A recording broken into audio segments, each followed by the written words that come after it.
Good afternoon, beautiful people. Welcome to yet another Technical Tuesday video. Now, before I start, we are doing this video based on some suggestions that we've had on our YouTube channel, on our Facebook page. So if you have suggestions for things you want to see, please head over to either our Facebook page or comment down below. And if we get enough interest, we'll make the video. Anyway, today's video is something that we've had a lot of interest about, and the title of the video is how we check in and check out of different countries, what the formalities are and what the costs are. And the reason we're doing this is obviously to inform you, but also because if you watch our videos, you will see that we continually try and encourage people to kind of go further afield, to kind of plan longer cruises, different countries. And if this is an obstacle that's kind of holding you back from doing that sort of cruising, then hopefully this will kind of make you go that little yard further and maybe set off, maybe head for the Bahamas if you're in America, for France if you're in England, or anywhere else in the world. So stay put, watch here, and hopefully this will make life a little bit easier for you.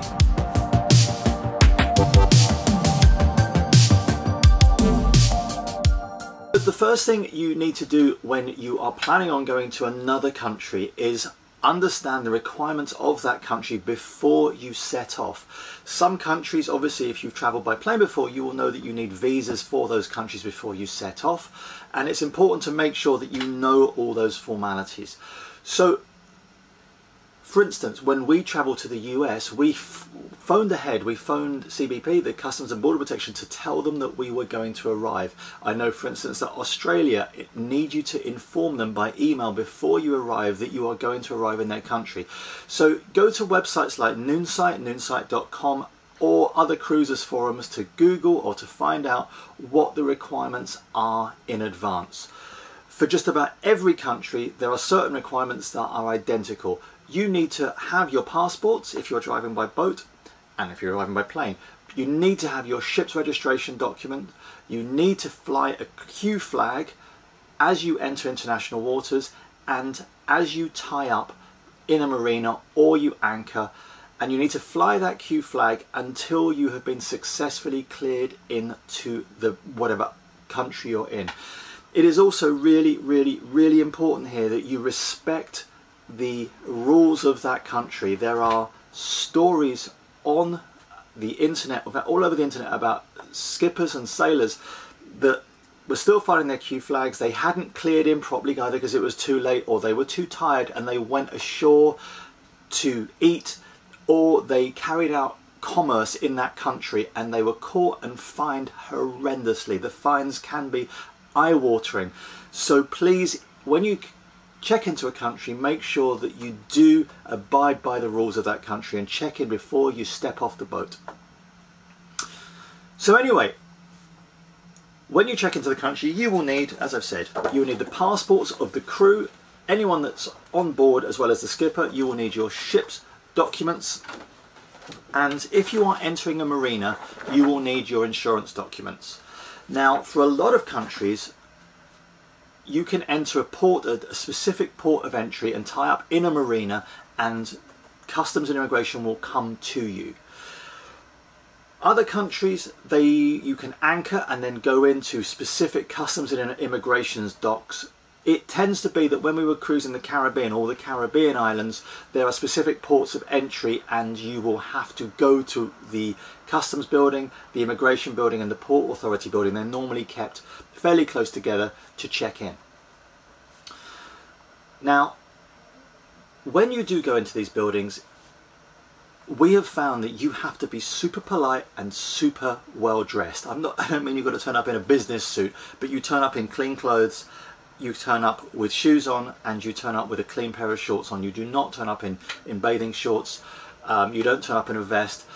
We have seen sailors turned away for inappropriate attire, and different islands will require a different level of kind of courtesy as you enter them. We always err to the side of caution. These are, after all, government organisations, and treat them with the due respect. So, you've called ahead. You have raised your Q flag and you have entered territorial waters of the country that you're going into. Some countries will let you anchor and check in. Other countries will want you to dock and check in, and the reason for that is that they sometimes want to board your boat, and if they want to board your boat with or without dogs, sniffer dogs for obvious reasons, they need you to be tied up to a dock. So the first thing you do, once you've tied up, you go straight to the Customs and Immigration Office. You do not go anywhere else, and you go in with your papers. It is, for most countries, you go in as a skipper alone. You don't take your crew with you. And so it's important that you know in advance, do they want all the crew or just the skipper to go aboard. So again, make sure that you're aware of that requirement before you kind of get off the boat. Another thing is always take a pen with you. They tend to really not have that many pens, and some ports can be really busy. Like if you're going in and out of the BVIs, Soper's Hole for instance is absolutely crazy. There can be like 20 people queuing up all waiting for pens. I take a book with you because sometimes the wait can be really long if there's a big queue, and prepare to be patient and courteous.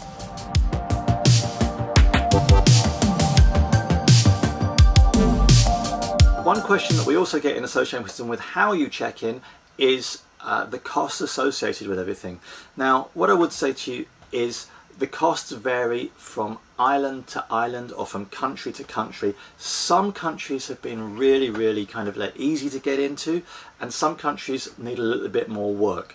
So I'll start with some of the easiest countries or the islands that we've been to. Firstly, the entire of Europe, so the entire Schengen zone, as well as the French islands, St. Bart's, Martinique, and the European islands of St. Martin. Because they are all European and we're a European boat, you just check in once.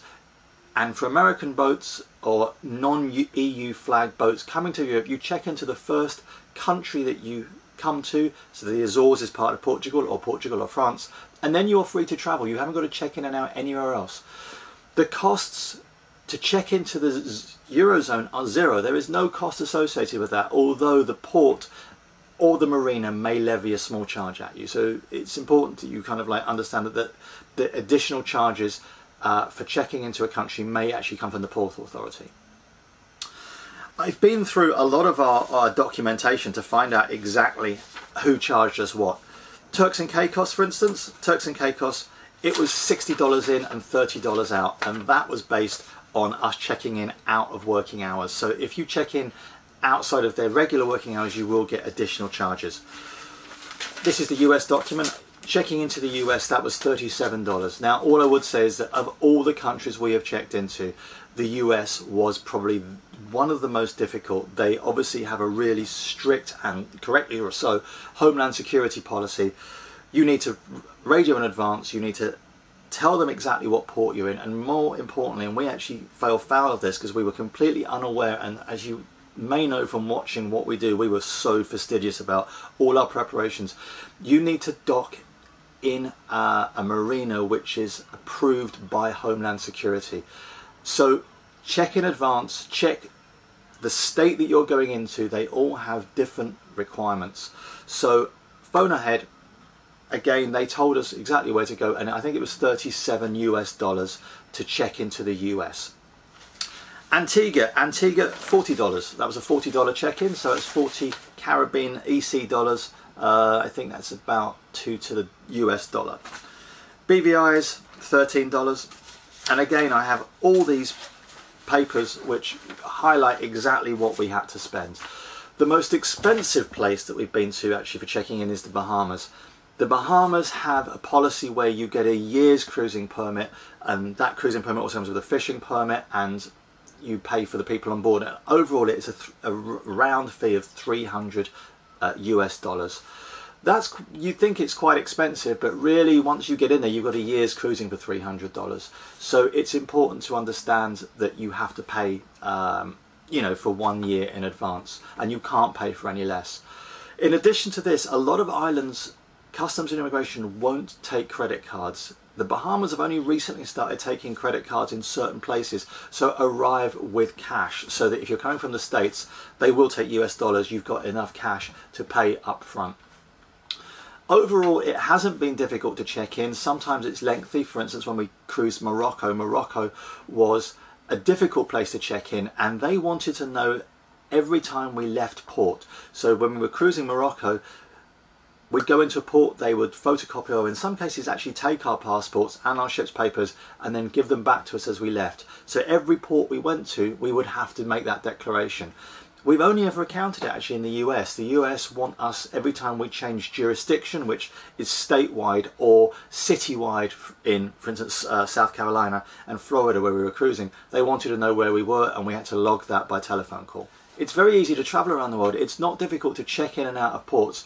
The costs aren't particularly high and it shouldn't in any way be a barrier to you traveling around and enjoying, you know, the rich pageant that is cruising different countries. So I hope you enjoyed this.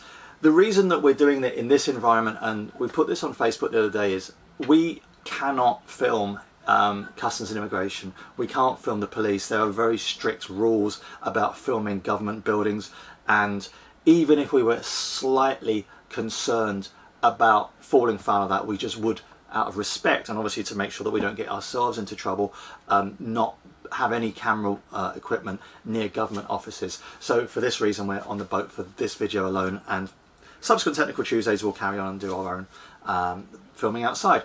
Anyway, hope you enjoyed it. Our social media will all be below. Please feel free to subscribe, click the notification bell, and we will continue with our regular videos as we now cruise Europe, and see you soon. Bye bye.